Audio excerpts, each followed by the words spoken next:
Welcome back to the show. Obviously, yesterday was a big day in more ways than one. We're going to get into it. Mainstream media says Trump fell down. Well, here's the good news. They got the guy who made him fall down. We got that and so much more, and it's all connected. Somebody roll that beautiful intro.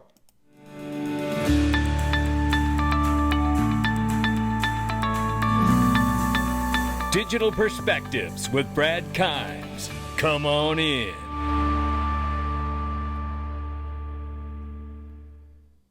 Welcome back to the show. You can follow us on Twitter, YouTube, and digperspectives.com for exclusive content. Right now, $2.31 trillion market cap for crypto. The market is up 1.5%. Bitcoin now back tapping on 60,000's door, 59,700. Ethereum 3,100 plus right now. Tether is at 112 billion dollar market cap. USDC is at 33.9 billion plus, and we see XRP is at 52 cents, up 2.4 on the 24, but we're up 20.8% on. You know what? I tell you what, that is remarkable right there. And go XRP.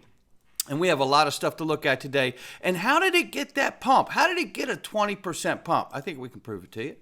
51 cents between 56 cents overnight. How about that? XRP was dancing around all night. We love it. And listen, I want to tell you, if you haven't done it, we're learning how to work on XRP Ledger automated market makers, where you can delegate your assets onto the ledger and earn fees. Yes, if that's something that interests you, go to digperspectives.com, click the DPMG, and join us. You get the Freedom Zone for next to nothing.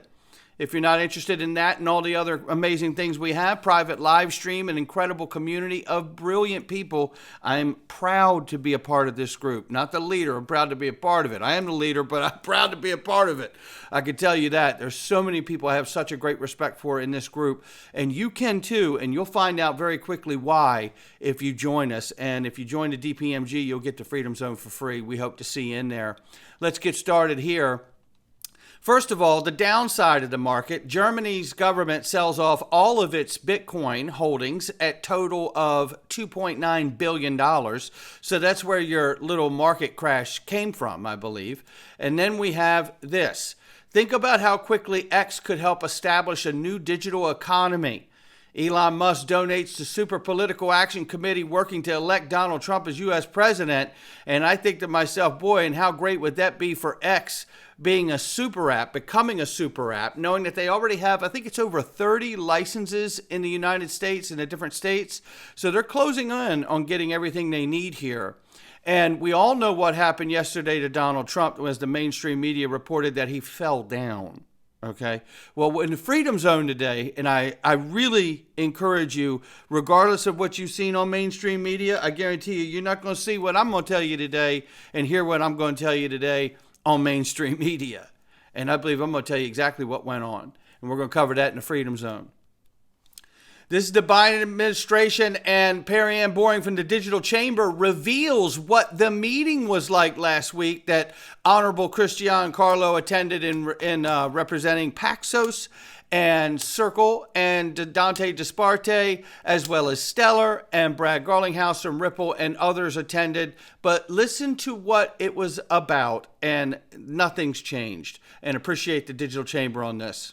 Dunn is in a communications role. She serves in a communication capacity for the White House. They did not send any type of policy surrogate or anybody who actually effectuates public policy. So she was really there to just reiterate the party's position, which is we are anti-crypto. And our members really left that meeting feeling like there wasn't even an opportunity or a message for the administration to even reconsider its very hostile position on cryptocurrency. So unfortunately, the anti-crypto army is still alive and well within the Democratic Party as of today, and nothing was pushed forward as a result of the conversations this week. And there you have that political posturing, just as we were concerned that it could be, and it is. So it looks like we're probably, more than likely, with that understanding, we're probably going to have to wait till we get Trump in office in order to get the Fit 21 Act in place. And I believe we're going to get him in office. We just got to make sure they can't harm him anymore. We got to get him out of that angle there. Anyway, I want to take and tackle this here. Yesterday was the 1-year anniversary of XRP ruling from Judge Annalisa Torres that XRP in and of itself is not a security.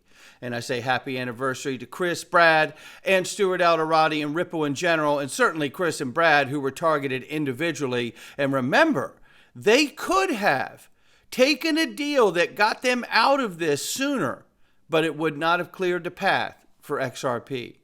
That is courage. That is conviction.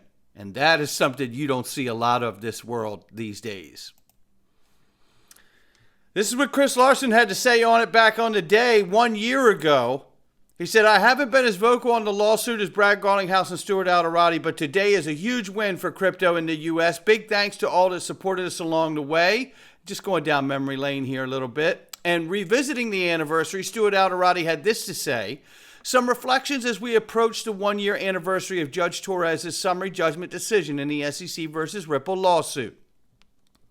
First and foremost, it was a watershed moment to find as a matter of law, a token, in this case, XRP, in and of itself is not a security. It still feels good to say it. This decision led to a spat of others, most recently in the Binance case, that recognized the SEC's gross overreach and lack of faithful allegiance to the law under Chair Gensler. The courts have provided a much-needed check on the SEC's behavior, but clarity on a token-by-token basis through interminable litigation is unacceptable. And he's absolutely right. Policymakers on both sides of the aisle are getting increasingly frustrated with the lack of legislative progress on crypto as the U.S. continues to fall behind the rest of the world. While our case as a whole isn't fully over, remedies still to be decided. The court's ruling that XRP is not a security will not change. Even the SEC told the court it will not challenge that conclusion. And that's remarkable to be reminded of that. Don't be distracted by the SEC's continued efforts to mire Ripple and the industry in the litigation trenches. That runway is running out for the SEC. Ripple and the entire industry has and will emerge stronger long after Chair Gensler is gone, and hopefully that will be very, very soon. And for this woman, too, who is an absolute disgrace. Janet Yellen repeatedly says sanctions led to U.S. dollar decline.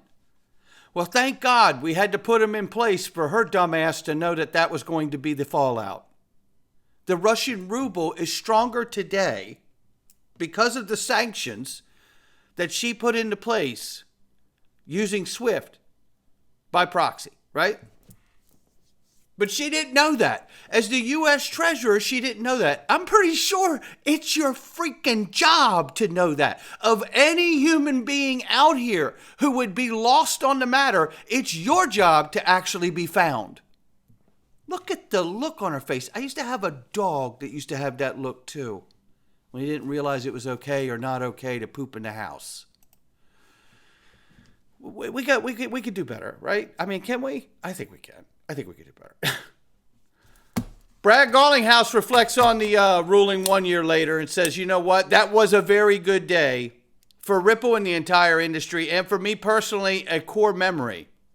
He says, we had the conviction to fight that the bully that has harassed and executed an unlawful war on our industry. As I said when it started, I knew we were on the right side of the law and that we would be on the right side of history.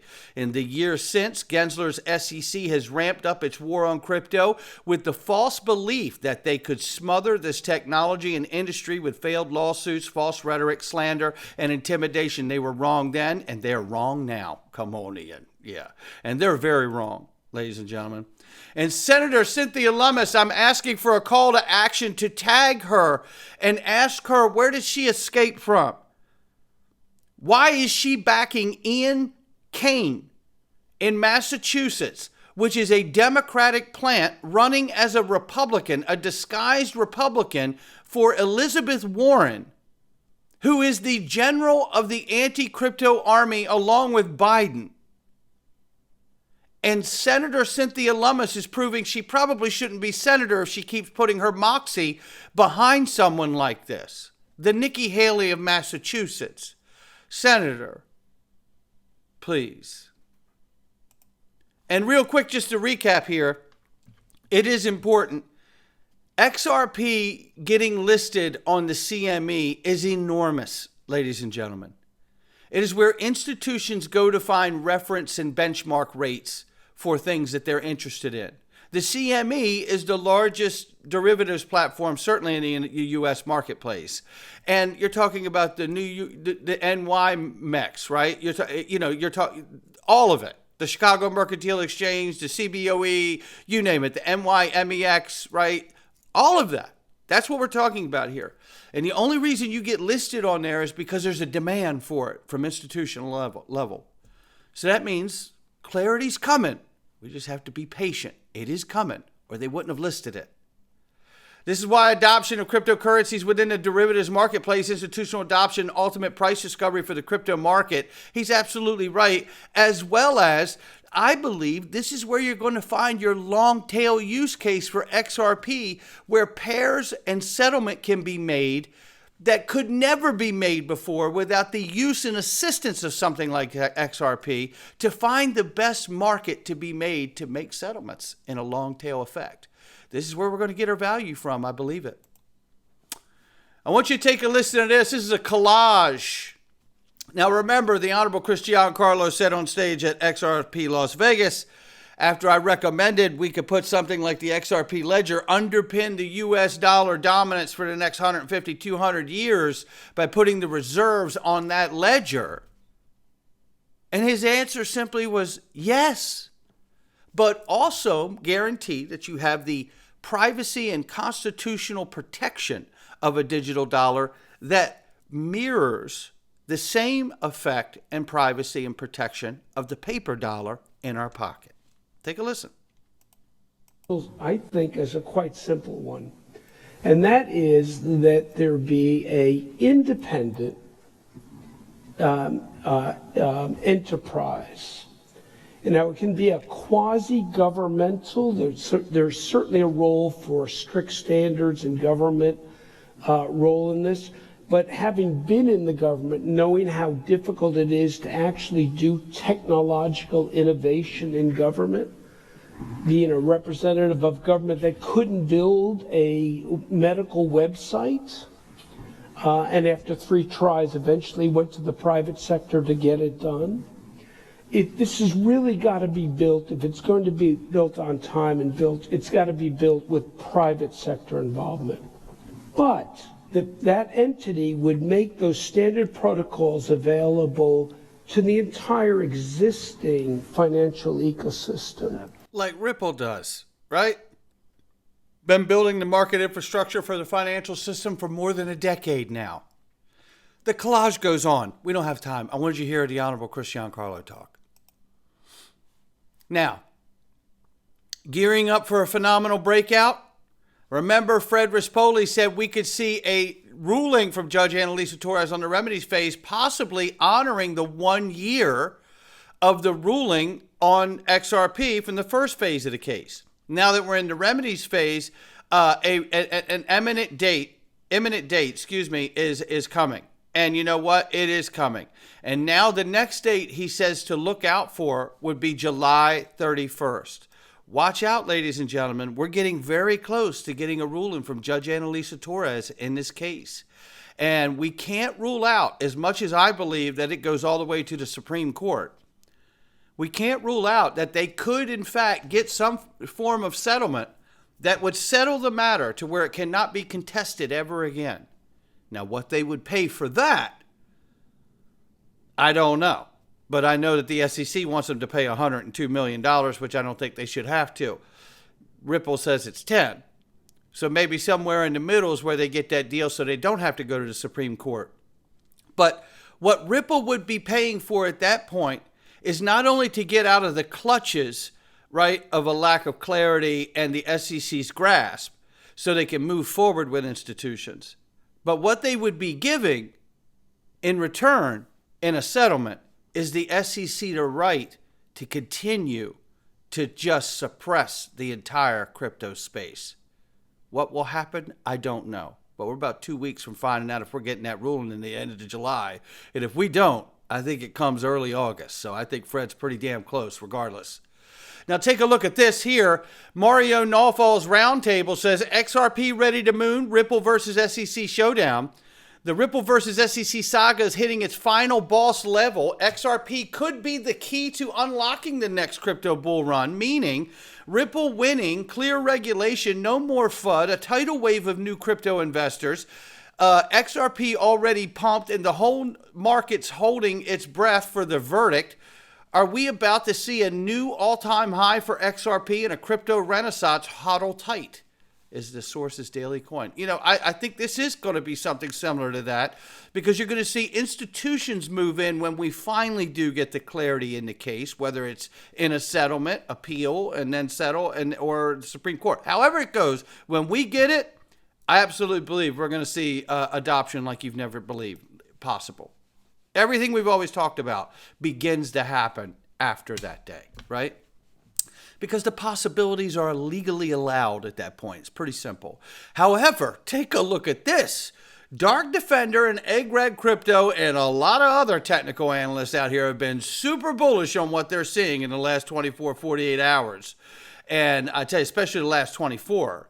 Dark Defender's updated his chart from $18 to expanding to $36 and what he's seeing now. And this is why charts are always living and breathing and they're constantly changing. So take a look at this. So we've been monitoring the ABCDE structure, which is complete, he says, and more visible in the XRP's 3-month time frame, which is what we're looking at here. He goes on to say here, the third wave is ready like a storm. And this would be, I guess, the third wave right here, right? And then a retracement and then back up. He says here, towards $18.22, targeting $36. How about that one? Come on in. Now, how long it takes to get there, I don't know. But the fact that we're seeing this right now, I'm super bullish and happy myself, but it's not financial advice from me, him, or anyone else.